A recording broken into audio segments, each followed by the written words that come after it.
warahmatullahi wabarakatuh. Salam sejahtera untuk kita semua. Bagaimana kabar Bapak, Ibu, guru, sahabat pendidik? Semoga tetap dalam keadaan sehat walafiat dan tetap semangat ya di dalam menjalankan tugas-tugasnya. Baik Bapak, Ibu, guru, sahabat pendidik semuanya, pada video kali ini saya hadir untuk menyampaikan informasi mengenai cara untuk merencanakan dan mengembangkan serta melaksanakan proyek penguatan profil belajar Pancasila atau P5. Ini berlaku untuk semua jenjang ya. Jadi fase pondasi, fase A, B, C, D, E, F ya. Untuk PAUD, SD, SMP, SMA, SMK dan sederajat. Baik Bapak Ibu guru, sahabat pendidik semuanya, mari kita ikuti ya. Ini sebagai referensi saja untuk Bapak Ibu guru, sahabat pendidik yang tentunya sudah mampu dan sudah melaksanakan penyusunan, perencanaan, pengembangan di dalam P5 ya di sekolah masing-masing. Untuk itu saya hanya menyampaikan referensi saja bagaimana cara perencanaan proyek penguatan profil belajar Pancasila di sekolah ya untuk tahun pelajaran 2023-2024. Baik Bapak Ibu, sahabat pendidik semuanya, pertama adalah perencanaan waktu proyek kelas ya. Di sini harus direncanakan Bapak Ibu proyek kelas berapa, fase apa, dengan perinciannya. Pertama ya di kolom 1 nomor, kolom 2 itu identifikasi, kemudian kolom ketiga proyek 1 dan proyek 2, kolom keempat ya. Di identifikasi ini terdiri dari semester ya, semester ganjil atau genap, kemudian waktunya ya tahun pelajaran 2023-2024 ya tentunya. Nah, temanya Bapak Ibu silakan pilih ya dari 6 tema itu. Ada kewirausahaan, kearifan lokal, ada Bhinneka Tunggal Ika, dan tema-tema lain ya yang tentunya sudah direncanakan ya untuk tahun pelajaran ini, apa temanya yang mau diambil, mau dilaksanakan. Kemudian setelah tema harus menentukan topiknya atau judulnya ya. Misalnya di tahun ini akan mengenalkan tentang tanaman sayuran dan fungsinya serta manfaatnya. Tentu Bapak Ibu ya, sahabat pendidik bisa memberi judul misalnya bertanam sayur sehat badanku misalnya ya. Kemudian yang untuk mengatasi sampah plastik ya yang ada di sekolah tentunya juga bisa, misalnya cara untuk mengatasi sampah plastik di sekolahku misalnya begitu. Itu topik dan judul. Untuk dimensi P5-nya Bapak Ibu guru ya, tentunya ada 6 dimensi ya yang kita kenal ya.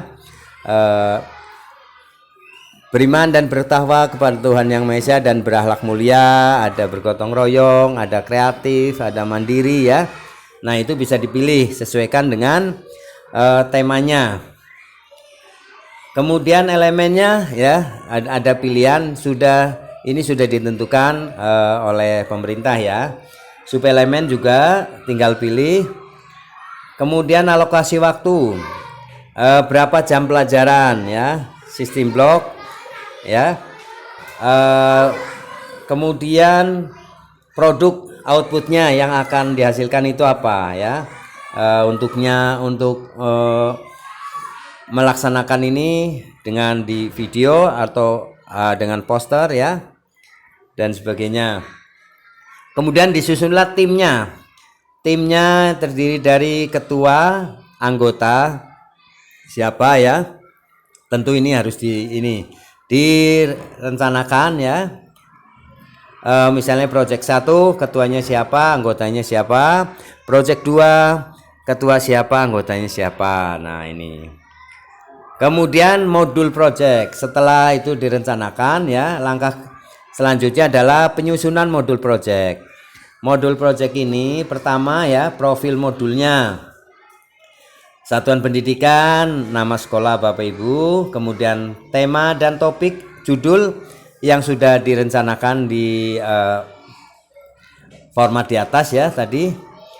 Temanya apa, judul projectnya apa, kemudian fase A, B, C, D, E, F atau kelas berapa ya, semester berapa, target peserta didik berapa yang menjadi targetnya ya. Maaf. Kemudian moda ya, alat bahan media. Nah, ini perlu direncanakan ya, misalnya untuk bertanam sayur tentunya membutuhkan alat-alat untuk mengolah lahan, bibit ya, pupuk dan sebagainya. Durasi kegiatan ya, berapa yang akan dilaksanakan ya melalui kegiatan ini, project ini. Tadi profil modul yang A itu tujuannya. Tujuan komponennya yaitu deskripsi singkat, latar belakang pengadaan P5 dan alasan pengambilan tema topik yang diambil. Nah, tentunya ini informasi ini bisa diinikan ya secara singkat, deskripsinya yang berisi latar belakang pengadaan, kemudian bagaimana alasan topik yang diambil, apa, mengapa ya, latar belakangnya misalnya bisa mengambil tema ini, topik ini.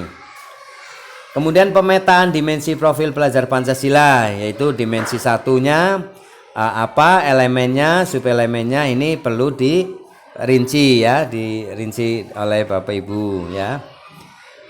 Karena ini berkenaan dengan nanti penilaian untuk rapor proyek ya. Rubrik kompetensi siswa ya. Yang B, aktivitas atau garis besar timeline alur aktivitas proyek. Detail timelinenya ya ada di lampiran. Ini tentunya harus dilampirkan nanti ya. Di antaranya tahap pengenalan. Nah, di dalam proyek ini modulnya ya, pertama harus ada tahap pengenalan. Apa itu sampah misalnya, macam-macam sampah dan sebagainya ya. Kegunaan sampah plastik misalnya apa, akibat apabila sampah plastik tidak dikelola ya, ini bagaimana mengatasinya, ini diuraikan ya, uraiannya diketik dulu di samping ini, di kolom ini ya. Yang kedua, tahap kontekstualisasi. Nah, ini kontekstualisasi ini tentunya hubungannya dengan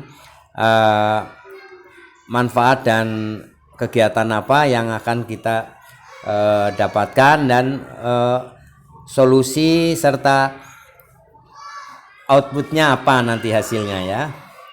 Kemudian tahap aksi. Nah, di sini diuraikan ya mengenai seperti apa langkah-langkah yang akan dilakukan ya untuk mengadakan proyek ini. Tentunya ini perlu direncanakan dan dievaluasi ya di dalam prosesnya ya. Nah, kemudian tahap refleksi. Tahap refleksi ini ya, maaf ya, itu mengenai evaluasi ya, evaluasi dalam proses seperti apa, kendalanya apa dan solusinya apa. Nah, di sini tindakan yang akan dilakukan di dalam proyek itu apa saja, langkah-langkah kerjanya ya, langkah-langkah kegiatan. Kemudian yang kelima adalah tahap tindak lanjut. Nah, setelah dilaksanakan ya, proses itu direncanakan, dilaksanakan, maka tindak lanjutnya apa setelah ada refleksi ya, langkah berikutnya apa, misalnya untuk mengatasi sampah plastik diantaranya dengan ya didaur ulang dan sebagainya ya, hasilnya apa, tindak lanjutnya apa, pengembangannya untuk ke depan ya. Tentunya ini proyek ini berkelanjutan ya, tidak hanya formalitas dilaksanakan tetapi harus ada efeknya, manfaatnya ke depannya ya. Baik, kita lanjutkan. Nah, untuk C-nya asesmennya. Setelah kita lakukan pelaksanaan ya, kegiatan, refleksi dan tindak lanjut apa yang akan dilakukan untuk ke berikutnya. Nah, itu perlu di asesmen ya. Instrumen pengolahan hasil asesmen untuk menyimpulkan pencapaian proyek. Proyek ini tentunya akan dievaluasi ya di asesmen. Nah, diantaranya lembar asesmen itu rubrik penilaian ya, ini dilampirkan. Nah, lembar asesmen apa diantaranya ini dicontohkan. Jenis asesmen formatif penilaian, proses P5 ya, formatif maupun proses ya, atau proses dalam pelaksanaan P5. Uraiannya apa ya, misalnya nanti A ini sudah melaksanakan kegiatan dengan baik. Nah, di sini perlu di asesmen ya, dicatat ya. Yang kedua adalah asesmen sumatif atau penilaian produk atau hasil. Nah, di proses ini misalnya aktivitas siswa melaksanakan dengan aktif, dengan kurang aktif atau bagaimana ya, ini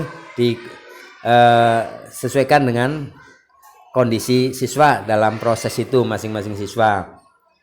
Nah, untuk asesmen sumatif atau hasil ya, ini atau produk ini adalah hasil dari hasil karya siswa ataupun pertanyaan-pertanyaan yang berupa seputar tentang proyek itu ya, manfaatnya apa, bahannya apa dan sebagainya. Nah, itu. Nah, yang D adalah lampiran modul. Lampiran modul ini terdiri dari LKPD ya, sesuai kebutuhan proyek ya, diadakan. Kemudian yang kedua adalah rubrik penilaian. Nah, ini harus dilampirkan. Rubrik penilaian yang dilampirkan misalnya aktivitas tahapan aksi proyek ya, pas pelaksanaan atau aksi proyek itu siswa bagaimana, apakah itu aktif atau biasa atau malas dan sebagainya ya. Perkembangan dimensi elemen subelemen profil pelajar Pancasila, apakah ini perkembangannya ya, misalnya BB belum berkembang, MB mulai berkembang, BSH berkembang sesuai harapan, dan SB sangat berkembang. Nah, kemudian lampiran yang ketiga adalah produk atau produk proyek ya, hasil dari proyek itu apa, misalnya berupa alat